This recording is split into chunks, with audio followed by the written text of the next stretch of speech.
ભાવનગરના મહુવામાં દિવાલ ધરાશાયી થઈ. દિવાલ ધરાશાયી થયાના સીસીટીવી સામે આવ્યા છે. ભાવનગરના મહુવામાં મહુવા માર્કેટિંગ યાર્ડ પાસે મારુતિ કોમ્પ્લેક્સની દિવાલ ધરાશાયી થયા હોવાની ઘટના સામે આવી છે, જેમાં દિવાલ ધરાશાયી થતા આસપાસના લોકો એકઠા થઈ ગયા હતા. તે સમયે માર્કેટિંગ યાર્ડ પાસેના કોમ્પ્લેક્સમાં આવેલી દુકાનો ખુલ્લી નહોતી, જેથી કોઈ ઈજાગ્રસ્ત નહોતું થયું. દિવાલ ધરાશાયી થયાના સીસીટીવી ફૂટેજ સામે આવ્યા છે, જેમાં સ્પષ્ટ દેખાય છે કે દિવાલ ઓચિંતી તૂટી પડી હતી. સદનસીબે નીચે કોઈ નહોતું તો મોટી દુર્ઘટના ટળી ગઈ હતી, પરંતુ નીચે 10 થી 12 જેટલા વાહનો પડ્યા હતા અને તેનો કચરઘાણ નીકળી ગયો હતો. જોકે તંત્ર દ્વારા અગાઉ આ જર્જરિત ઇમારતને નોટિસ ફટકારીને સંતોષ માની લેવામાં આવ્યો હતો. અમદાવાદના ચંડોળામાં ફરી એક વખત બુલડોઝર કાર્યવાહી શરૂ થશે. ચંડોળામાં ડિમોલેશન પાર્ટ 2 પહેલા મહત્વની બેઠક યોજાઈ. ચંડોળામાં ગેરકાયદેસર વસતા બાંગ્લાદેશીઓની વસાહત પર હવે ફરી એક વખત ચંડોળામાં ડિમોલેશન પાર્ટ 2 કાર્યવાહી શરૂ થશે. તળાવની ફરતે તમામ ગેરકાયદેસર બાંધકામ દૂર કરવા ડિમોલેશન પાર્ટ 2 પહેલા અમદાવાદ પોલીસ કમિશનરની અધ્યક્ષતામાં મનપા અને પોલીસના ઉચ્ચ અધિકારીઓની બેઠક યોજાઈ હતી. આજે ચંડોલા વિસ્તારમાં જે ડિમોલિશનનો જે ફેઝ 2 છે એ કરવા માટેની આજે ચર્ચા થઈ મ્યુનિસિપલ કમિશનર શ્રી અને ટીમો સાથે અને આપણા પોલીસ અધિકારીઓ સાથે. આવતીકાલથી 20 મઈથી આ ફેઝ 2 શરૂ થશે. અગાઉ 29 અને 30 એપ્રિલે ફેઝ 1 થયા હતા. આ તમે જુઓ, ચંડોલા તળાવ જે છે ઘણા ટાઈમથી બાંગ્લાદેશીઓના એવો ઠેકાણો જેવો બની ગયો હતો. આ તમે ચાલુ વર્ષમાં જુઓ 2025 में कुछ 250 बांग्लादेशी अपने अहमदाबाद पुलिसे पकड़ा है. એ પૈકી 207 ચંડોલા તળાવ એરિયામાંથી જ પકડાના છે. અમદાવાદના ચાંદલોડિયામાં રોડ કપાટને લઈને સોસાયટીના લોકોએ દેખાવ કર્યો. રોડ કપાટમાં 100થી વધારે મકાનો તૂટતા હોવાથી સ્થાનિક લોકોએ વિરોધ નોંધાવ્યો. એએમસીની ઉત્તર પશ્ચિમ ઝોન ઓફિસ બહાર દેખાવો કરવામાં આવ્યા છે. ચાંદલોડિયાની સોસાયટીના રહીશોએ રોડ કપાટમાં 100થી વધુ મકાન તૂટતા હોવાથી રોષ વ્યક્ત કરતા વિરોધ કર્યો હતો. બોડકદેવમાં ઉત્તર પશ્ચિમ ઝોન બહાર લોકો એકઠા થયા હતા અને 50 વર્ષ જૂના મકાન ન તોડવા રજૂઆત કરી હતી. અગાઉ પણ સોસાયટી દ્વારા જમીન આપવામાં આવી હતી. જમીન કપાટ થઈ ગઈ, કોઈ વળતર ન મળ્યાનો સ્થાનિક લોકો આક્ષેપ કરી રહ્યા છે. સોસાયટી કપાત મામલે એસ્ટેટ અધિકારીએ નિવેદન આપતા બંને રોડ 12 મીટર ખોલવાની સૂચના છે. ચોમાસામાં પાણી ભરાવો ન થાય તે માટે કામગીરી કરવાની છે. અમદાવાદના કેટલાક વિસ્તારમાં પાણી ભરાવાની સમસ્યા છે, જેને હલ કરવા માટે કોર્પોરેશન કામગીરી કરી રહ્યું છે. નર્મદામાં નકલી આવકના દાખલા બનાવવાનું કૌભાંડ ઝડપાયું છે.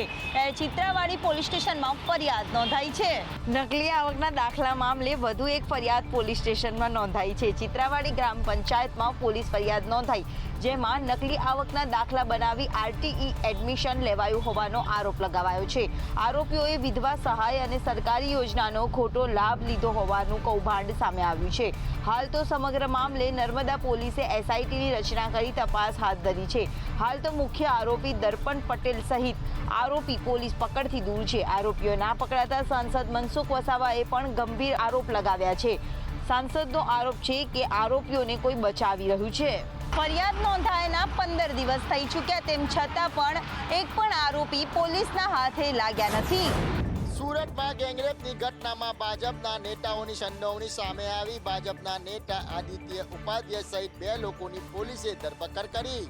સુરતના જહાંગીરપુરાથી એક ચકચારી ઘટના સામે આવી છે. અહીં ભાજપના વોર્ડ નંબર 8ના મહામંત્રી આદિત્ય ઉપાધ્યાય અને તેના મિત્ર ગૌરવસિંહે સાથે મળી એક 23 વર્ષીય યુવતી પર વારાફરતી દુષ્કર્મ આચર્યો હોવાની ઘટના બની. યુવતીને માદક પદાર્થ પીવડાવીને ભાજપનો મહામંત્રી આદિત્ય હોટલમાં લઈ ગયો હતો, જ્યાં તેનો મિત્ર ગૌરવ પહેલેથી જ હાજર હતો અને બંને સાથે મળીને આ કુકર્મને અંજામ આપ્યો હતો. સામૂહિક દુષ્કર્મની ઘટનાને અંજામ આપ્યા બાદ આ બંને જણા પીડિતાને તેના ઘર નજીક છોડીને ભાગી ગયા હતા. જ્યારે પીડિતા ભાનમાં આવી હતી ત્યારે તેણે આ ઘટનાની જાણ પોલીસને કરી હતી અને ફરિયાદ નોંધાવી હતી.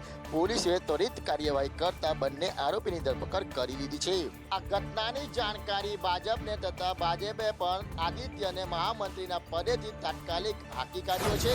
ગુજરાત યુનિવર્સિટી વધુ એકવાર વિવાદમાં આવતા રાજ્યપાલ દ્વારા તપાસના આદેશ આપવામાં આવ્યા. ગુજરાત યુનિવર્સિટી રોજે રોજ વિવાદમાં આવી રહી છે, ત્યારે વધુ એક વખત વિવાદમાં આવી છે. જ્યારે ગુજરાત યુનિવર્સિટી ખાતે નેકની કમિટી આવી હતી અને નેકની કમિટીમાં જે જે લોકો ગુજરાત યુનિવર્સિટીની અંદર કામ કરી રહ્યા છે તેઓ કામ કરતા હતા તેમને ખુશ થઈને કુલપતિ દ્વારા 50 લાખ રૂપિયા આપવામાં આવ્યા હતા. એટલે કે 50 લાખ રૂપિયા આપવા બાદ એનએસયુઆઈ દ્વારા વિરોધ નોંધાવવામાં આવ્યો હતો, કારણ કે કામ કરવું એ ગુજરાત યુનિવર્સિટીના કર્મચારીઓનો ફરજનો ભાગ છે. છતાં પણ વધારાના 50 લાખ રૂપિયા શું કામ આપવામાં આવે તેને લઈને વારંવાર યુનિવર્સિટીમાં પણ રજૂઆત કરવામાં આવી હતી. છતાં કુલપતિ ન માનતા આખરે રાજ્યપાલને રજૂઆત કરી હતી અને રાજ્યપાલે સંપૂર્ણ વિગતનો અહેવાલ લઈને તપાસના આદેશ આપ્યા છે. નેકની કમિટી જ્યારે યુનિવર્સિટીમાં આવીને જે કર્મચારીઓએ કામ કર્યું હતું તેમને યુનિવર્સિટીના કુલપતિ દ્વારા 50 લાખ રૂપિયા આપવામાં આવ્યા હતા. જીપીએસસીમાં ઇન્ટરવ્યૂની પદ્ધતિ પર હવે કોંગ્રેસે પ્રહાર કર્યા છે. કોંગ્રેસનું કહેવું છે કે આ ગોઠવણ કરવા માટે આ ખેલ ઊભો કરાયો છે. જીપીએસસીની ભરતીમાં ઇન્ટરવ્યૂ પેનાલિસ્ટ ઇન્ટરવ્યૂ પહેલાં મોક તૈયારી કરાવવા ગયા હતા અને એ પ્રકારની વાત સામે આવતા જીપીએસસીએ આ ઇન્ટરવ્યૂ રદ કર્યા છે. કોંગ્રેસના પ્રવક્તાએ પ્રતિક્રિયા આપી છે કે જીપીએસસીના ઇન્ટરવ્યૂમાં ખેલ કરવાની ગોઠવણ શરૂ થઈ છે. ઇન્ટરવ્યૂ દેનાર અને લેનારની ઓળખ ગુપ્ત રાખવાના દાવાનો છેડ ઉડી ગયો છે. જે ઉમેદવારોને લેખિતમાં વધુ માર્ક્સ હોય તેવા ઉમેદવારોને ઇન્ટરવ્યૂમાં ખૂબ ઓછા માર્ક્સ મળે છે, જ્યારે જે ઉમેદવારોને લેખિતમાં ઓછા માર્ક્સ હોય તેમને ઇન્ટરવ્યૂમાં હાઈએસ્ટ માર્ક્સ આપવામાં આવે છે. તાત્કાલિક ધોરણે ઇન્ટરવ્યૂનું ભારણ ઘટાડીને 10% કરવાની માંગ કોંગ્રેસે કરી છે. કોંગ્રેસ દ્વારા એ પણ માંગ કરવામાં આવી છે કે જીપીએસસીની આ તમામ પરીક્ષાઓ છે એ સંપૂર્ણ પારદર્શિતાથી હવે કરવામાં આવે. અમદાવાદમાં જગન્નાથની રથયાત્રાની તડામાર તૈયારીઓ શરૂ થઈ ગઈ છે, ત્યારે તંત્રએ ભયજનક મકાનોના પાણી અને ગટરના કનેક્શન કાપી નાખ્યા છે. દર વર્ષે અષાઢી બીજના દિવસે નીકળતી ભગવાન જગન્નાથની રથયાત્રા માટે તૈયારીઓ શરૂ કરી દેવામાં આવી છે. ભગવાન જગન્નાથની 148મી રથયાત્રા માટે લોકોમાં હરખનો માહોલ જોવા મળી રહ્યો છે, ત્યારે તંત્રએ પણ રથયાત્રાને લઈને તૈયારીઓ શરૂ કરી દીધી છે. તંત્ર દ્વારા રથયાત્રા રૂટના 30થી વધુ મકાન અને દુકાનને નોટિસ આપવામાં આવી છે. તો બીજી તરફ જર્જરિત જોખમી મકાનોમાં રહેતા લોકોને નોટિસ મળી છતાં તેઓ મકાન ખાલી ન કરતા તંત્ર એક્શનમાં આવ્યું. જર્જરિત મકાનોના પાણી અને ગટરના કનેક્શન કાપી નાખવામાં આવ્યા છે, જેથી અહીં કોઈ રહેવા ન આવી શકે. પરંપરાગત રથયાત્રા કોટ વિસ્તારમાંથી પસાર થાય છે, ત્યારે રથયાત્રાને લઈને કોટ વિસ્તારમાં તૂટેલા રોડ રસ્તા તેમજ બંધ સીસીટીવી સહિતની રિપેરિંગની કામગીરી શરૂ કરવામાં આવી છે. અમરેલીના જાફરાબાદના દરિયામાં દેખાયેલી શંકાસ્પદ બોટને ઝડપી પાડવામાં આવી છે. કોસ્ટગાર્ડે દમણના દરિયા કિનારા સુધી 33 નોટિકલ માઇલ સુધી હેલિકોપ્ટરમાં પીછો કરી આંતરીને તેને ઝડપી પાડી છે. ગતરોજ જાફરાબાદના દરિયામાં દેખાયેલી બોટને પોલીસે દમણના દરિયાકાંઠેથી ઝડપી પાડી છે. શંકાસ્પદ બોટની અંદર 3 લોકો સવાર હતા અને વલસાડની બોટ હોવાનું પૂછપરછમાં સામે આવ્યું છે, જેનું નામ રવિ અપાયું હતું. વલસાડ એસઓજી અને એલસીબીની ટીમે પણ ઓપરેશન હાથ ધરીને 3 લોકોની પૂછપરછ કરી છે. દરિયાઈ સુરક્ષાને ધ્યાને લઈને અમરેલીનું તંત્ર પણ એલર્ટ થઈ ગયું હતું. ત્યારબાદ માછીમારોને દરિયો ન ખેડવા માટે પણ સૂચના આપવામાં આવી છે. દમણના દરિયાકાંઠેથી ઝડપાયેલી શંકાસ્પદ બોટ વલસાડનું હોવાનું સામે આવ્યું છે, તો વધારે 3 લોકોની પોલીસે સઘન પૂછપરછ કરી છે. હજુ રાજ્યમાં વરસાદી માહોલ રહેશે. આગામી 7 દિવસમાં વરસાદી માહોલ રહેવાની આગાહી હવામાન વિભાગ દ્વારા કરવામાં આવી છે. રાજ્યમાં 4 ઝોનમાં વરસાદી માહોલ હજુ પણ જોવા મળવાનો છે. હવામાન વિભાગે આગાહી કરી છે કે આગામી 7 દિવસ અનેક વિસ્તારોમાં ભારે પવન સાથે વરસાદ પડી શકે છે. ભર ઉનાળે ચોમાસા જેવો માહોલ સર્જાઈ શકે છે. વાદળછાયું વાતાવરણ રહેતા ખેડૂતોને સૌથી વધારે નુકસાન વેઠવાનો વારો આવે છે. ગુજરાત પર વધુ એક આફત તોડાઈ રહી છે. હવામાન નિષ્ણાત દ્વારા આગામી દિવસોમાં સંભવિત વાવાઝોડું ગુજરાતમાં ત્રાટકે તેવી આગાહી વ્યક્ત કરી છે. ગુજરાતમાં ટૂંક સમયમાં વાવાઝોડાનો ખતરો મંડરાઈ રહ્યો છે. હવામાન નિષ્ણાત પરેશ ગોસ્વામી દ્વારા ગુજરાતમાં નૈઋત્યનું ચોમાસું પહોંચે તે પહેલા જ પ્રી મોન્સૂન એક્ટિવિટી શરૂ થવાની સંભાવનાઓ વ્યક્ત કરાઈ છે. અત્યારે અરબ સાગરમાં એક વરસાદી સિસ્ટમ સક્રિય થઈ છે. આ સિસ્ટમ મજબૂત બને તો ડિપ્રેશન અથવા તો સાયક્લોન એટલે કે વાવાઝોડામાં પણ પરિવર્તિત થાય તેવી શક્યતાઓ દેખાઈ રહી છે. અત્યારે અરબ સાગર સંપૂર્ણ સક્રિય છે, જેથી 22 તારીખ સુધીમાં ગુજરાતની અંદર પ્રી મોન્સૂન એક્ટિવિટી થાય અને 1 અઠવાડિયા સુધીમાં ગુજરાતમાં મધ્યમથી ભારે અને અમુક વિસ્તારોમાં અતિ ભારે વરસાદની સંભાવના વ્યક્ત કરવામાં આવી છે. 22-23 મે થી લઈ અને 1 જૂન સુધી ગુજરાતના અલગ અલગ વિસ્તારોની અંદર 2 થી લઈને 4 ઇંચ અને અમુક વિસ્તારની અંદર 4 ઇંચ કરતાં પણ વધારે વરસાદ પડે તેવી સંભાવનાઓ દેખાઈ રહી છે. અરબ સાગરમાં સાયક્લોન બનવા માટે અનુકૂળ પરિબળ છે, એટલે આ સિસ્ટમ છે કદાચ સાયક્લોન પણ બની શકે. જૂનાગઢ વાસીઓની મૂળભૂત સુવિધાઓ ન મળવાના મામલે મહાનગરપાલિકા તંત્ર સામે વ્યાપક ફરિયાદ છે. આ જ ફરિયાદોને લઈને આજે જૂનાગઢ વાસીઓએ પાલિકા તંત્ર અને સત્તાધીશોનો ઘેરાવ કર્યો હતો. જૂનાગઢના વોર્ડ નંબર 11ના રહીશો આકરા પાણીએ જોવા મળ્યા. વોર્ડ નંબર 11ના શીતલનગરના રહેવાસીઓ જીવનની મૂળભૂત જરૂરિયાત પીવાનું પાણી મેળવવા માટે પણ સંઘર્ષ કરવો પડી રહ્યો હોય તેવી સ્થિતિમાં છે. વોર્ડ નંબર 11ના શીતલનગરના રહેવાસીઓએ મહાનગરપાલિકાના મેયર, ડેપ્યુટી મેયર, સ્ટેન્ડિંગ કમિટીના ચેરમેન તેમજ વોટર વર્કર્સ કમિટીના શાખાના અધિકારીઓને વિવિધ મુદ્દે ઘેરાવ કર્યો હતો.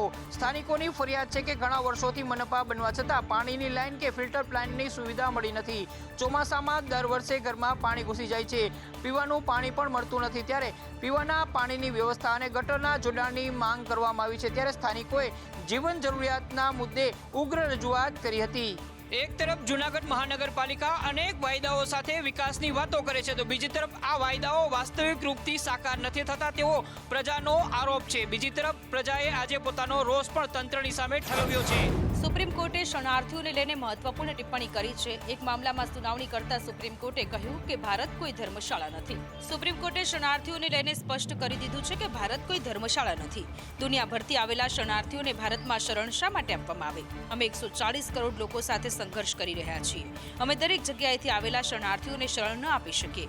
સુપ્રીમ કોર્ટમાં જસ્ટિસ દીપાંકર દત્તાએ શ્રીલંકાથી આવેલા તમિલ શરણાર્થીની ધરપકડ મામલે હસ્તક્ષેપ કરવાનો ઇનકાર કરતા આ વાત કરી છે. સુપ્રીમ કોર્ટમાં શ્રીલંકાના એક નાગરિકની ધરપકડ વિરુદ્ધ અરજી દાખલ કરાઈ હતી, પરંતુ કોર્ટે અરજી દાખલ કરવાથી ઇનકાર કરી દીધો. સુપ્રીમ કોર્ટમાં મદ્રાસ હાઈકોર્ટના આદેશને પડકારતી અરજી પર સુનાવણી કરવામાં આવી, જેમાં સૂચના આપવામાં આવી હતી કે અરજીકર્તાએ યુએપીએ મામલામાં થયેલી 7 વર્ષની સજા પૂરી થતાં જ તુરંત ભારત છોડી દેવું જોઈએ. સુપ્રીમ કોર્ટના જસ્ટિસ દત્તાએ કહ્યું કે અનુચ્છેદ 19 અનુસાર ભારતમાં વસવાટ કરવાનો અધિકાર માત્ર ને માત્ર ભારતીય નાગરિકોને જ છે.